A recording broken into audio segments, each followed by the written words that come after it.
இன்றைக்கி மோர் குழம்பு செய்கிறது எப்படின்னு பார்க்கலாம். ஸோ மோர் குழம்பு செய்கிறதுக்கு நல்லா ஒரு 10-12 சின்ன வெங்காயத்தை இப்படி நாலாக கட் பண்ணி வச்சுருக்கேன்.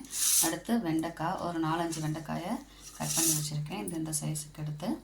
அடுத்து 2 பச்சை மிளகாவை இப்படி கட் பண்ணியிருக்கேன். கருவேப்பிலை அரைக்கிறதுக்கு என்ன எடுத்துருக்கேன்னா அரிசி, துவரம்பருப்பு, சீரகத்தை ஒரு அரை மணி நேரம் ஊற வச்சு கழுவி வச்சுருக்கேன். இப்போ எப்படி செய்கிறதுன்னு பார்க்கலாம். இப்போ பற்ற வச்சுக்கலாம். அடுப்பு பற்ற வச்சு தேங்காய் எண்ணெய் ஊற்றிக்கலாம். ஏன்னா மோர் குழம்பு வந்து தேங்காய் எண்ணெயில் செஞ்சோம்னா நல்லா வாசமாக இருக்கும்.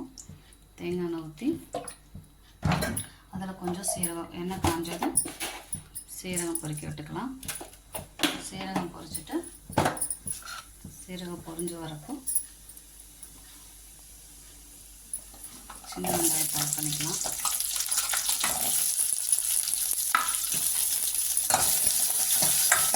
இந்த மாதிரி வதங்கினதுக்கப்புறம் நம்ம நறுக்கி வச்சுருக்க வெண்டைக்காயையும் பச்சை மிளகாயும் ஆட் பண்ணிவிட்டு வதக்கிக்கலாம். வெண்டைக்காய் வந்து நல்லா வதங்கினது தெரியும். அந்த வெண்டைக்காய் வதங்குற அளவுக்கு நம்ம வதக்கணும். வதங்கிட்டு இருக்கட்டும். நம்ம அதுக்குள்ளேயும் அரைச்சி எடுத்துக்கலாம். அரைக்கிறதுக்கு நம்ம ஊற வச்சு வச்சுருந்த துவரம்பருப்பு, அரிசி, சீரகத்தை எடுத்துக்கலாம். அதோட ஒரே ஒரு பச்சை மிளகாய், ஏன்னா நம்ம வேறு எந்த மசாலாவும் இது சேர்க்க போகிறதில்ல. ஒரு பச்சை மிளகாய், கொஞ்சோண்டு தேங்காய் இதை போட்டு அரைச்சி எடுத்துகிட்டு வந்துக்கலாம். அரைச்சி எடுத்து வந்தாச்சு. அரிசி வந்து பார்த்திங்கன்னா நம்மளால சாதத்துக்கு வடிக்கிற அரிசி தான். சாப்பாட்டு அரிசி எடுத்து கொஞ்சம் ஊற வச்சுக்கலாம். இப்போது இதில் மஞ்சள் பொடி போட்டுக்கலாம். வணக்கிட்டு தவிர கொஞ்சோண்டு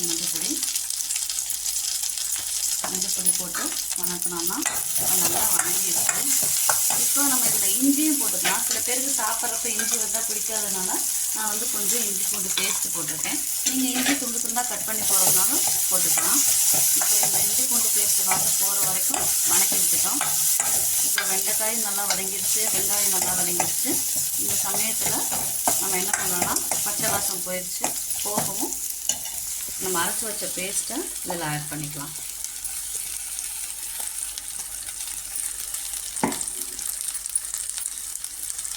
இதில் ஆட் பண்ணிவிட்டு ஜாரில் கொஞ்சம் தண்ணி ஊற்றி கலந்து அதையும் ஆட் பண்ணிக்கலாம்.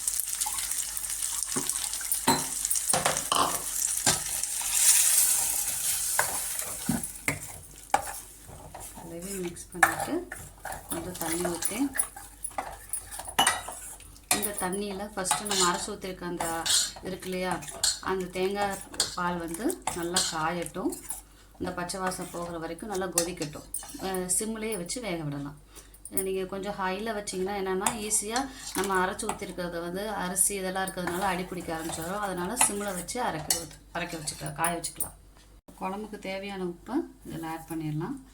நான் சாதம் உப்பு போடாத சாதம், அதனால் குழம்புல கொஞ்சம் உப்பு போட்டிருக்கேன். ஸோ இப்போ இதை ஆட் பண்ணியாச்சு. கொதிக்க மிக்ஸி ஜாரில் போட்டு அடித்து ஊற எடுத்து வச்சுருக்கேன். ஸோ இப்போ அதை தனியாக எடுத்து வச்சுக்கலாம்.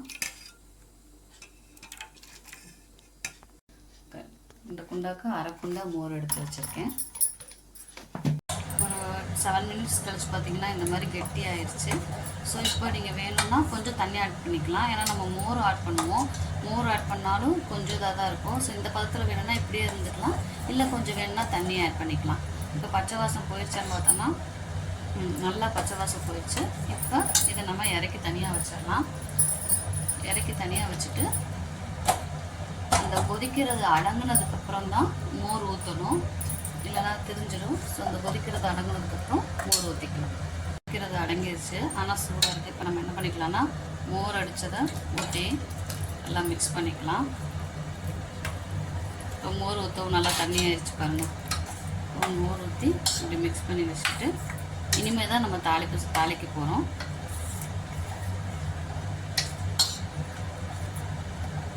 இப்போ இதை தாளித்து ஊற்றிக்கலாம். தாளிப்பு கரண்டி வச்சு நம்ம தேங்காய் எண்ணெயை யூஸ் பண்ணிக்கலாம். தேங்காய் எண்ணெய் ஊற்றி எண்ணெய் காஞ்சதும்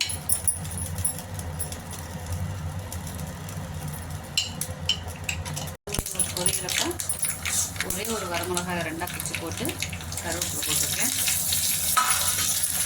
தாளித்து போட்டிடலாம். அவ்வளோதான், மோர் குழம்பு ரெடி.